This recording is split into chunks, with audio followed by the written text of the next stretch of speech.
explicar per a la revista Alteritat els motius d'aquesta concentració? Los motivos de la concentración son por la absolución de Alfo, que ha sido condenado en justo sin pruebas por montaje policial en la última huelga general y le han condenado a 4 años de cárcel.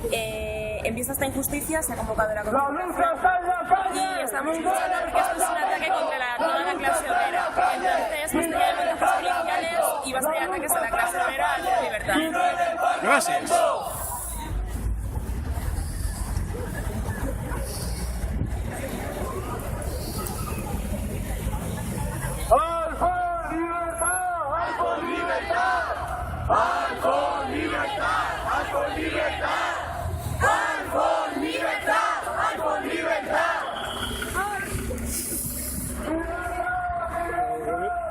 Aquí que...